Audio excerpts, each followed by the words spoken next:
मेरी पिछली वीडियो को कमेंट में बहुत सारे लोगों ने पूछा था कि तैंगसेंग ही असुरा गॉड क्यों बनता है और कैसे बनता है। तो आज हम इसी बात पर डिस्कस करेंगे। तो पहले हम बात करेंगे कि असुरा गॉड बनने के लिए क्या क्या होना चाहिए। इसमें सबसे पहले नंबर पर आता है डेथ गॉड डोमेन। लेकिन डेथ गॉड डोमेन तो तैंगसेंग के अलावा उसके फादर तैंग हाओ और इसके अलावा बेबी डोंग और हुईलिना के पास भी है। लेकिन इससे पहले तैंगसेंग के ग्रैंडफादर तैंगचेन को चुना गया था और अब तैंगसेंग को चुना जाता है। इसका सिर्फ एक ही आंसर है, गॉड लेवल पावर और एक पावरफुल बॉड। सी गॉड की तरह असुरा गॉड भी एक टाइम पर किसी एक सक्सेसर को ही चुन सकता है और पूरे सोल लैंड में तैंगसेंग के अलावा किसी में भी इतनी ज्यादा ड्यूरेबिलिटी नहीं है कि वो असुरा गॉड की पावर को संभाल सके। तैंगसेंग के ग्रेट ग्रैंडफादर तैंगचेन भी असुरा गॉड के सक्सेसर बन चुके थे और उन्होंने भी उनके 7 टेस्ट को पास कर लिया था, लेकिन अपने 8 टेस्ट में वो फेल हो चुके थे। पर हाँ, उनके 8वें टेस्ट में असुरा गॉड की इंटेन भी मिस थी। अगर असुरा गॉड उनके 8वें टेस्ट में डिस्टर्ब नहीं करती तो शायद वो अगले असुरा गॉड बन भी जाते। लेकिन तैंगचेन के पास डेमी गॉड की एक पावरफुल बॉडी भी थी, लेकिन वो फिर भी नहीं बच पाते। एक बार के लिए तैंग हाओ भी असुरा गॉड के लिए चुने जा सकते हैं, लेकिन इसके लिए उनके लेवल को 99 पर पहुंचना होगा ताकि उनको भी एक डेमी गॉड की बॉडी मिल सके। लेकिन इस वक्त के लिए ये नहीं हो सकता क्योंकि तैंगचेन के बाद असुरा गॉड की फर्स्ट चॉइस तैंगसेंग बन जाता है, क्योंकि भले ही उसकी पावर 99 लेवल पर नहीं पहुंची है, लेकिन शुरू से ही उसकी फिजिकल पावर बहुत ज्यादा रही है। इसी वजह से गॉड असुरा तैंगसेंग को चूज करता है। अगर हम तैंगसेंग की जर्नी की बात करें तो उसने 20 साल से कम में ही डेथ गॉड डोमेन को हासिल कर लिया था और शुरुआत से ही उसकी फिजिकल पावर काफी ज्यादा रहती थी। स्लोटर सिटी में जाने से पहले ही जब उसकी सोल पावर 52 लेवल पर थी तो उसकी फिजिकल पावर 82 लेवल पर पहुंच चुकी थी। और इसके बाद जब जीवुन ने तैंगसेंग के लिए अपना सेक्रीफाइस कर दिया था और अपनी सोल वन और सोल रिंग को तैंगसेंग को दे दिया था, तब तैंगसेंग की डेथ गॉड डोमेन इवॉल्व होकर गॉड किलर डोमेन में चेंज हो गई थी। इसके बाद जब तैंगसेंग ट्रेनिंग के लिए आइसन आइलैंड पर पहुंचता है और इसके बाद जब उसकी पावर 75 लेवल पर पहुंचती है तो उसका गॉड किलर डोमेन चेंज होकर हेल डोमेन में कन्वर्ट हो जाता है। इसके बाद जब तैंगसेंग की सोल पावर 90 लेवल पर पहुंचती है तो उसकी हेल डोमेन कन्वर्ट होकर स्लॉटर डोमेन में बदल जाती है। इसके बाद जब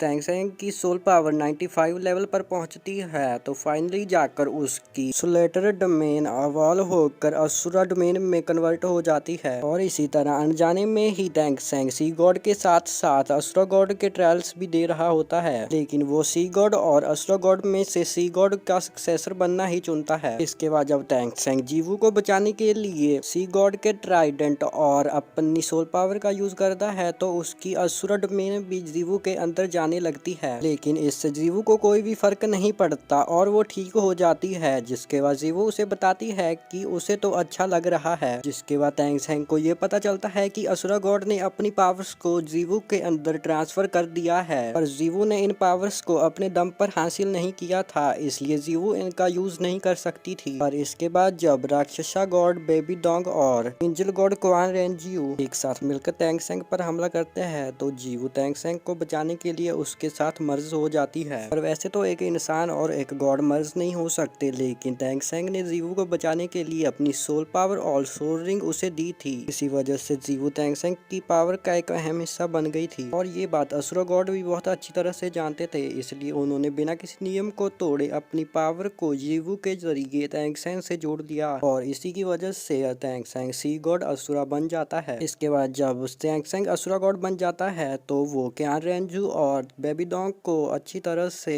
हरा देता है। तो इसी के साथ तैंगसेंग असुरा गॉड और सी गॉड दोनों बन सकता है। और अगर आप लोगों का और कोई क्वेश्चन है तो आप उसे कमेंट में पूछ सकते हैं, मैं उसका आंसर देने की कोशिश जरूर करूंगा। और अगर आपने अभी तक इस चैनल को सब्सक्राइब नहीं किया है तो प्लीज इस चैनल को सब्सक्राइब कर मुझे थोड़ा सपोर्ट कर दीजिए।